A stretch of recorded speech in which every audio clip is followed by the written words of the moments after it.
Guys आज के सी programming के अंदर हम लोगों ने पढ़ना है कि अगर कोई नंबर हमें प्रिंट करना होगा तो उस नंबर को प्रिंट कैसे करते हैं उसके बारे में आज के क्लास में पढ़ना है। तो चलिए स्टार्ट करते हैं। सबसे पहले hash include studio dot H लिखना होगा, ये आपकी हेडर फाइल होता है। और दूसरा hash include conio dot H, ये दोनों सी की हेडर फाइल होती है। इसके नीचे वॉइड मेन हमारा मेन फंक्शन होता है जिसके अंदर हमें कोडिंग करनी होती है। करली ब्रेसेस स्टार्ट मतलब हमारी स्टेटमेंट यहाँ से स्टार्ट होगी। आज हम लोग एक न्यूमेरिक डाटा टाइप के लिए कैसे वेरिएबल डिक्लेयर करते हैं उसके बारे में देखेंगे। तो जब भी आपको किसी एक न्यूमेरिक वेरिएबल को प्रिंट करना है तो उसके लिए इंट डाटा टाइप का यूज़ करते हैं। इंट मतलब इंटीजर। इंटीजर की वैल्यू प्रिंट करने के लिए आपको एक वेरिएबल डिक्लेयर करना होगा। जैसे ए नाम का वेरिएबल दिया। वेरिएबल जब भी आप डिक्लेयर करेंगे तो किसी कैरेक्टर फॉर्मेट में होना चाहिए, मतलब ए बी सी डी से रिलेटेड आपको लिखना होगा, नहीं तो num1 लिख सकते हैं। मतलब कैरेक्टर और न्यूमेरिक दोनों एक साथ होने चाहिए, या फिर जो कैरेक्टर है या उस कैरेक्टर के साथ _1 दे सकते हैं। इस तरीके से आपको वेरिएबल डिक्लेयर करना होगा, ना कि किसी नंबर के साथ डेसिमल वैल्यू का यूज करते हुए आपको वेरिएबल डिक्लेयर करना है, ना ही आप कैरेक्टर के साथ डेसिमल वैल्यू का यूज करके वेरिएबल डिक्लेयर करना है।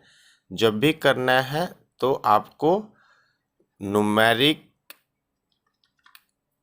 के साथ वेरिएबल डिक्लेयर नहीं कर सकते, कैरेक्टर के साथ हमेशा डिक्लेयर करना है, या कैरेक्टर के साथ न्यूमेरिक को रखना है, या फिर किसी अंडरस्कोर का यूज़ करते हुए आपको डिक्लेयर करना है।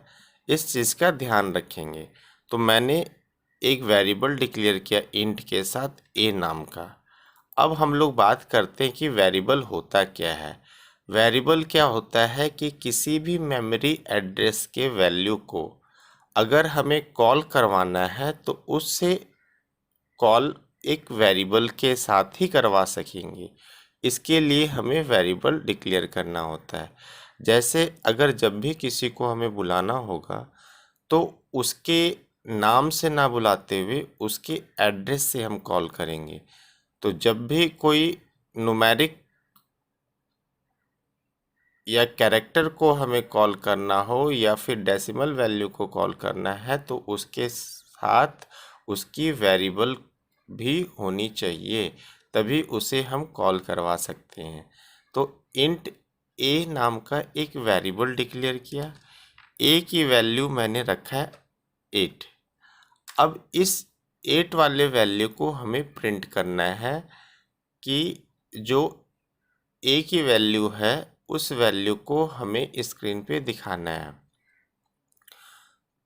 तो यहाँ पे आप लिखेंगे printf इन्वर्टेड कोमा के अंदर द वैल्यू इज %d,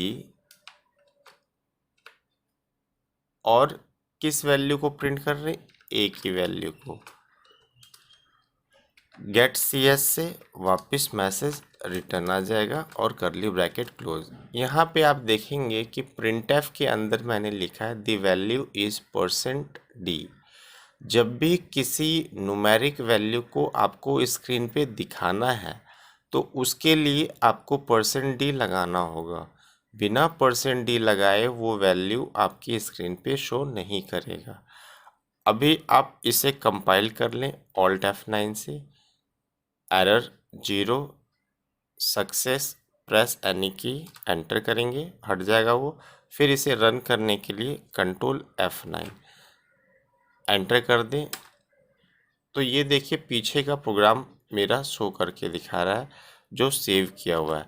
इस प्रोग्राम को हमें पहले सेव करना होगा, तभी ये प्रोग्राम हमें स्क्रीन पे शो करके दिखाएगा। सेव करने की शॉर्टकी होता है F2। जब भी कोई प्रोग्राम आपको सेव करना हो तो आप F2 की प्रेस कर लें और इस जगह पे जो नाम है उस नाम को हटा के यहाँ पे आप सेव करेंगे। सेव मैंने num.c के नाम से कर दिया, मतलब जब भी मैं प्रोग्राम ओपन करूँगा तो मुझे num.c के नाम से ये फाइल मिल जाएंगी। एंटर करेंगे, यहाँ पे देखेंगे num.c आ गया। और दूसरी चीज़, अभी मैं फिर से रन करूँगा तो मुझे वही लिखा हुआ मिलेगा। आप देखें, ऐसा क्यों?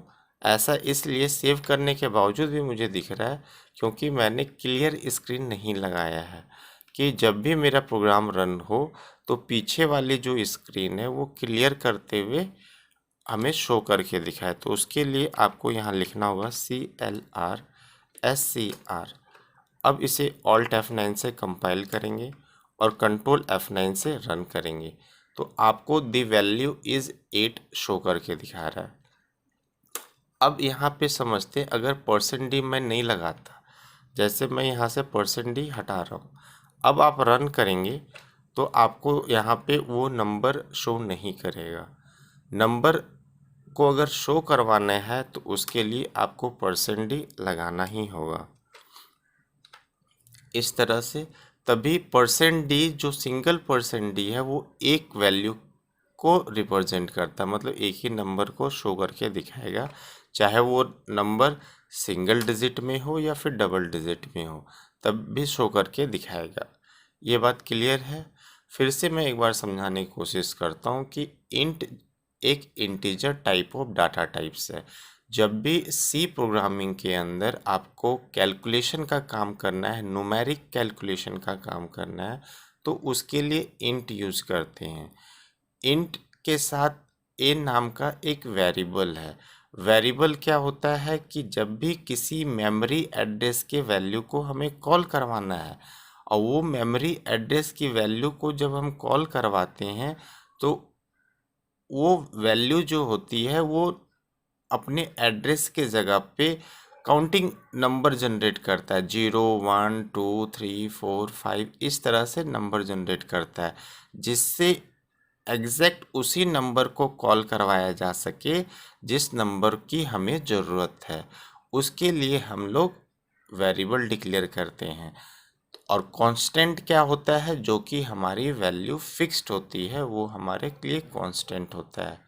एग्जाम्पल के तौर पे जैसे हमारा ईमेल आईडी कांस्टेंट है, ये फिक्स्ड है, चेंज नहीं किया जा सकता है। तो उस बट वेरिएबल जो होता है ये चेंजेबल होता है। आज ए की वैल्यू 8 है तो कल कुछ और रखी जा सकती है, ये चेंज हो सकता है। तो वैल्यू एग्जैक्टली कॉल नहीं होता है, उसका एड्रेस कॉल होता है। इसीलिए मैंने बोला कि वेरिएबल जो होता है किसी भी मेमोरी एड्रेस के वैल्यू को कॉल करने के लिए डिक्लेयर करते हैं।